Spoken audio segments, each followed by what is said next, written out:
Good morning. Is this Violet's mother? Yes, she's here. May I ask who's calling? Oh, hello. I'm the new homeroom teacher for Violet's class. I'll be taking care of her class from now on since the former teacher will be going on maternity leave, starting tomorrow. Oh, hello.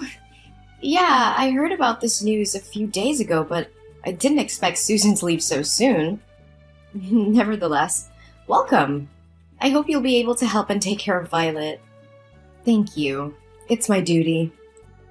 Actually, I wanted to talk to you today because I would like to invite you to a meeting with the other parents and me. This way I can better understand the children's personalities and talents in order to find the best way to teach each child. Oh, I'm more than willing to attend. You seem very enthusiastic and dedicated to your job. That's right. Becoming a teacher has been my lifelong dream. I studied and worked extremely hard to achieve this, so I'm very excited now as this is my first class as a homeroom teacher. That's wonderful to hear! Your passion and dedication would undoubtedly make a positive impact on the children's education. I'm grateful that Violet will have such an enthusiastic teacher. Thanks for your kind words. Count me in for the meeting. Just let me know the details and I'll be there to support you and learn more about how we can contribute to the children's education. Thank you for reaching out and welcome again. That's fantastic. I'll share the meeting details with you soon. I appreciate your warm welcome and enthusiasm. See you soon at the meeting.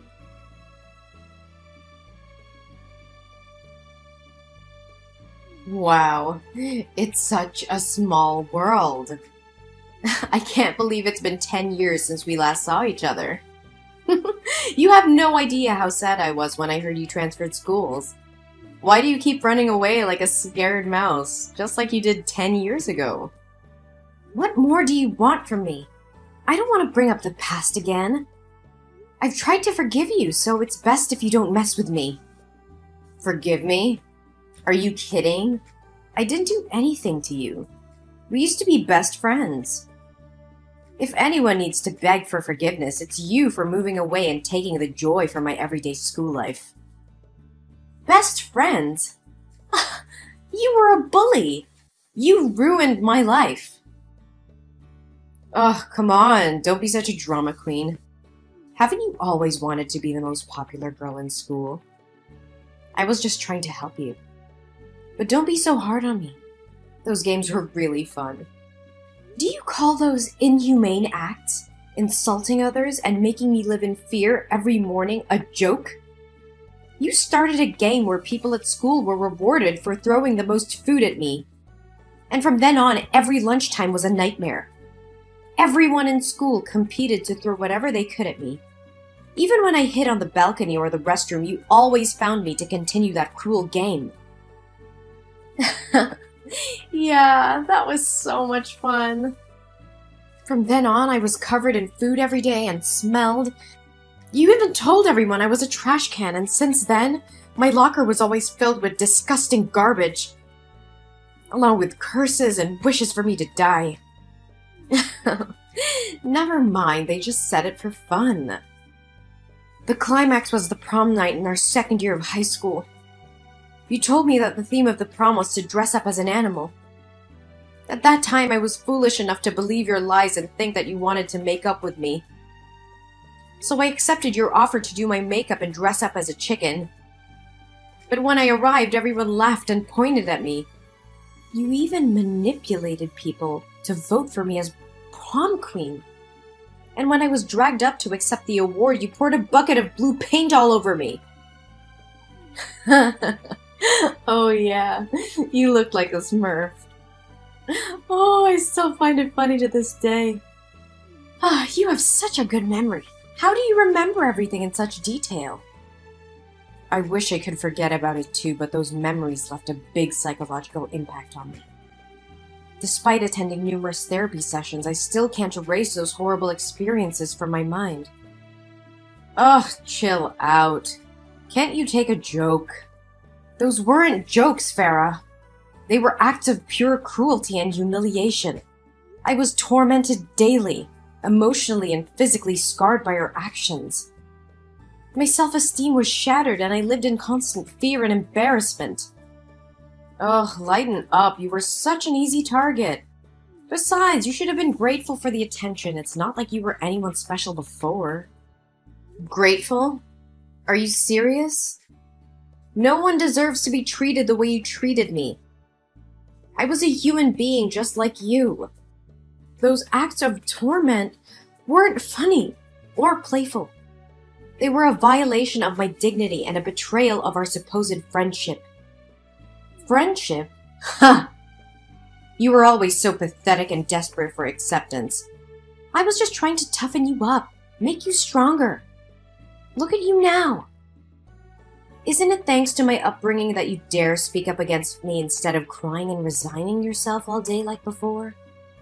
Toughen me up? No, you were just a bully. You enjoyed having power over me, relishing in my pain and suffering. You had no regard for the consequences of your actions or the emotional scars they left behind. Ugh, stop playing the victim. It's been years and you're still dwelling on the past. Get over it already. Get over it? How can I forget the years of torment, the humiliation, and the constant fear? These experiences have shaped who I am today, but I refuse to let you define me any longer. I'm stronger now and won't allow you to belittle my pain. Whatever. You're just being dramatic. It's not like it affected you that much. Those are just rebellious acts. Almost every teen goes through that phase. I believe that when Violet grows up, she'll do the same thing I did to you. Oh no, she'll definitely turn out to be a failure who needs to be taught a lesson, just like her mother. Perhaps in the near future, I'll have to dedicate myself to taking care and paying attention to Violet. She'll be my favorite student from now on. How can a person like you, with such a biased, immoral, and shameless mindset, become a teacher? I will notify the school immediately so they can remove you from your position and find a more suitable teacher for my daughter's class. I refuse to have my child influenced by someone as inhumane as you. What do you think you can do? Don't you know that the principal of this school is my father? Go ahead and share your opinion. Try everything you can to get me fired. But guess what? My father will make sure to write negative comments on your child's school records, making it difficult for her to find a school anywhere else in the future. I will tell the truth about you to other parents, and I'm certain they will support the change of teachers. Oh, really? But let me tell you something. The process of making complaints and getting things done can take months, even years, for the council to consider your opinion. So what do you think your daughter will go through during that time? Let me enlighten you. Elementary school kids can be even more manipulative than high school kids.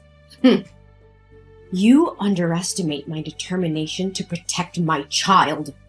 I will not let your influence continue to poison the school environment. I will gather evidence, reach out to other parents, and together we will fight for a safe and nurturing educational environment for our children. Go ahead and do your worst. But remember, I have my ways of protecting myself and ensuring that my position remains secure. You can't defeat me. We'll see about that, Farah. I won't back down. The truth will prevail, and your reign of cruelty will come to an end. You may have power within the school, but I believe in justice, and will fight for it until the end. So inspirational and touching. We'll see who comes out on top, Ella. Just remember, I always have a trick up my sleeve.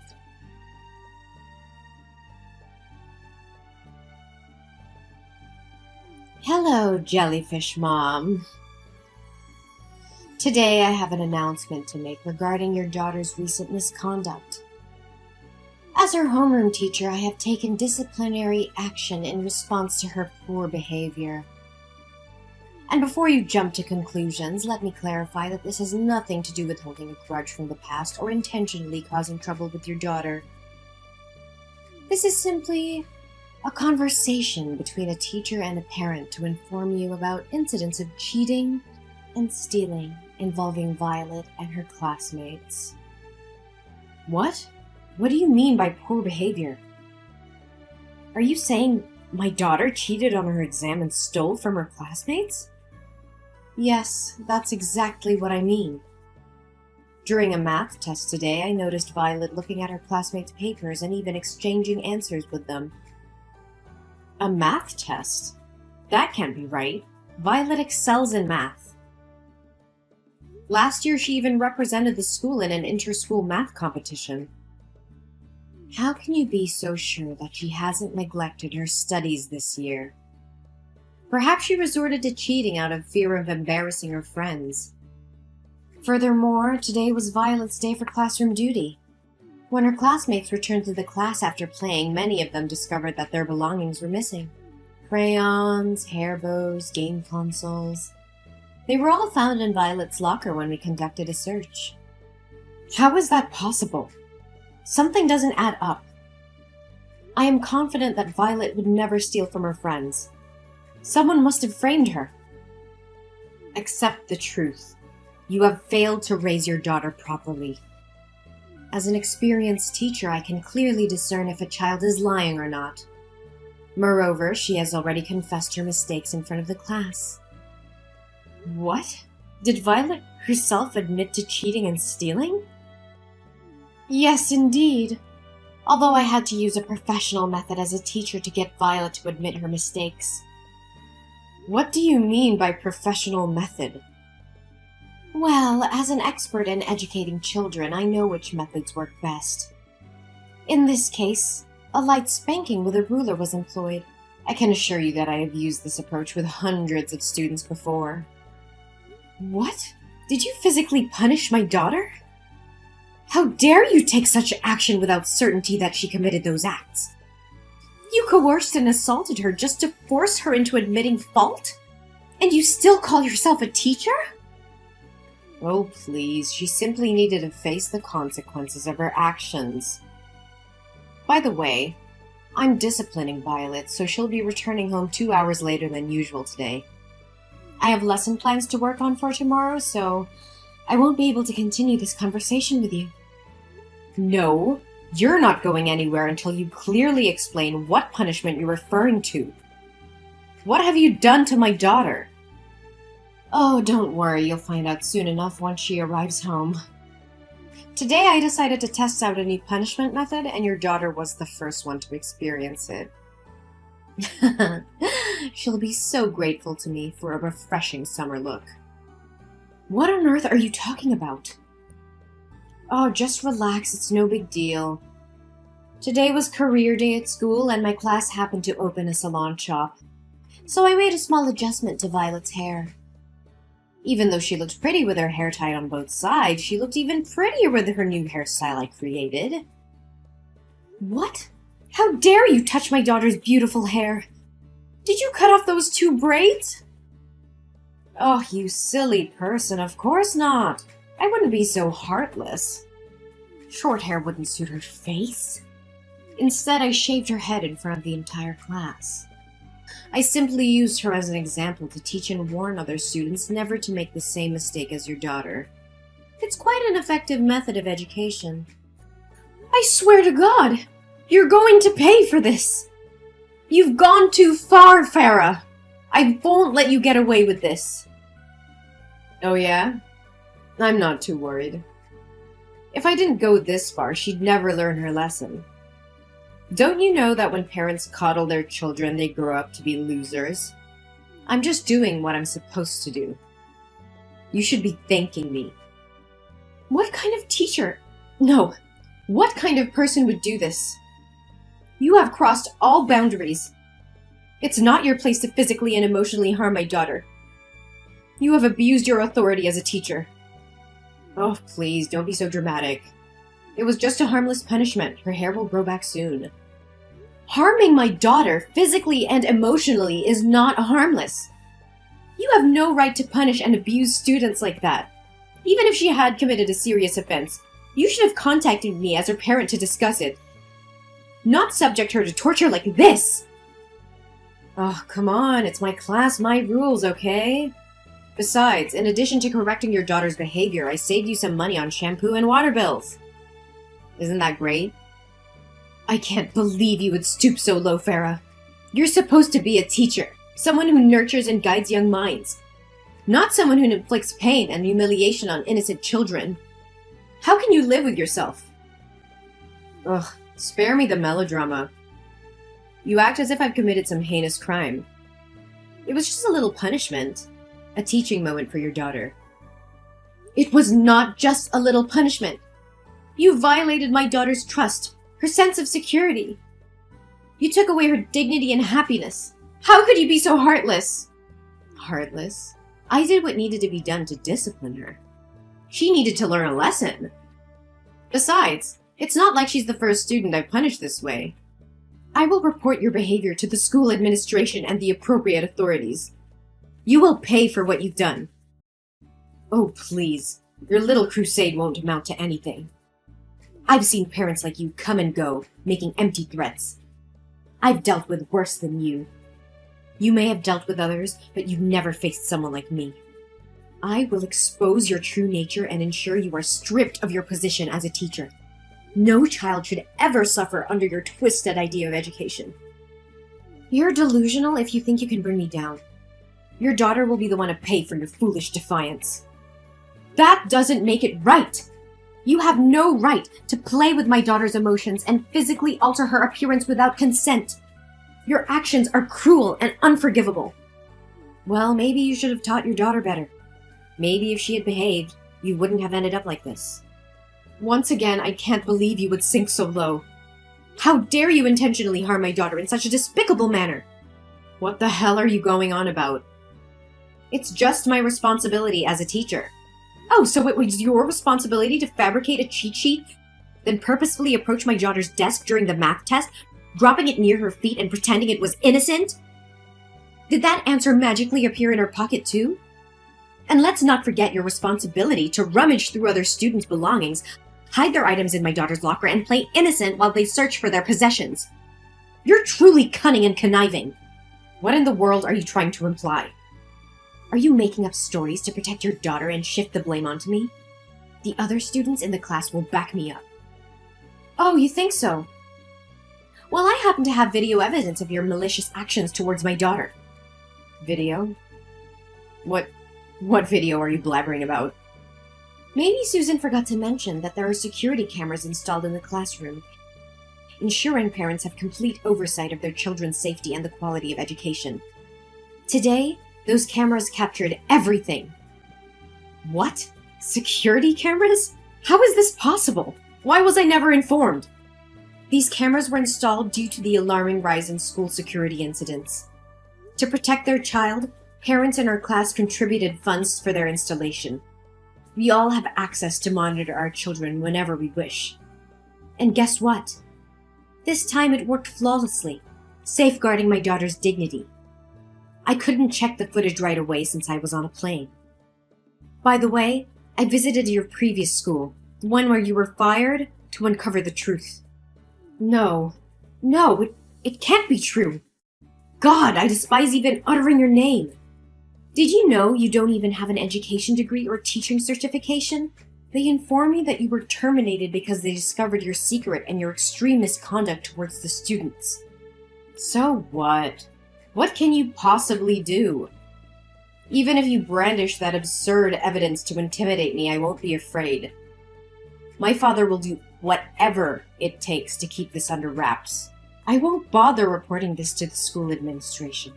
But mark my words, I will use this incontrovertible evidence to write a scathing expose about you, shedding light on the rampant child abuse and the dangerous presence of uncertified teachers such as yourself.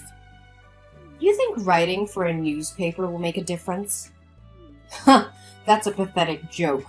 Do you honestly believe any journalist will pay attention to your fanciful tale? Well, I can't speak for all journalists, but I will. And not just any journalist. I am the chief editor of the New York Times education column. Prepare to face the consequences of your actions. Ugh, please, you're just bluffing. You really think I won't follow through with my words, don't you? You underestimate my determination to protect my daughter and ensure justice is served. I have evidence that will expose your misconduct and abuse of authority. The world will know what kind of teacher you truly are. Evidence or not, no one will care about your little vendetta. You're just a desperate parent trying to make a scene. You may think so, but you're gravely mistaken. I've contacted the local news outlets and they're interested in investigating this matter further. They understand the importance of protecting students from abusive educators like you. Local news? That's all you could manage? They won't have the reach or influence to make a significant impact. That's not all. I may have started with local news, but I won't stop there. I will reach out to national and international media, sharing the evidence of your deplorable actions. I will make sure every parent, every educator, and every responsible citizen knows what you have done. You can try, but I have powerful connections that will protect me. No one can touch me. Connections may shield you temporarily, but they won't save you from the relentless pursuit of truth. The public will demand answers, and those connections will crumble when faced with undeniable evidence. You will be held accountable for your actions. This can't be happening. You can't ruin my career like this. You ruined your own career with your unethical behavior. I'm merely shining a light on the truth. You have no one to blame but yourself. Please, Ella, I beg you, don't go through with this. I made a terrible mistake, and I deeply regret my actions. I never meant to harm your daughter or any other student. I was just frustrated and lost sight of my responsibilities as a teacher. I'm truly sorry for the pain I've caused. Ella, are you listening to me? Ella, come back here! How dare you block me? Ella!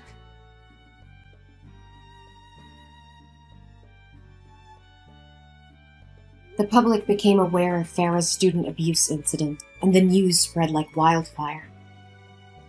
Outraged parents, teachers, and community members demanded justice for the students who had suffered under her care. The evidence, including the surveillance video, was presented in court, leaving no room for doubt about Farah's actions. Farah's trial was swift, and she was found guilty of child abuse and misconduct. The court sentenced her to a significant prison term, ensuring she would be removed from any position of authority over children. Her reputation was shattered, and she lost everything she had worked for. But the repercussions did not end there. The investigation into Farah's actions shed light on deeper issues within her father's school. It was discovered that he had been embezzling funds and covering up incidents of abuse. The authorities launched a thorough investigation, and both Farah's father and the school faced legal consequences. The school's reputation was tarnished, and it underwent major reforms to ensure the safety and well-being of its students. Then, I took immediate action to support my daughter Violet. I sought professional help and took her to a psychiatrist to address any emotional impact from the traumatic experiences. Thankfully, Violet showed resilience and strength, emerging from the ordeal with no lasting psychological harm. During the period when Violet's hair was growing back, I bought her a variety of beautiful wigs, allowing her to express herself and feel confident. The support from me and the love of her family helped Violet regain her self-esteem and move forward. Meanwhile, teacher Susan, who had been on leave, returned to the classroom. Her presence brought a sense of stability and positivity back into Violet's life. With a nurturing and supportive teacher, Violet thrived academically and emotionally, embracing her love for learning and her classmates.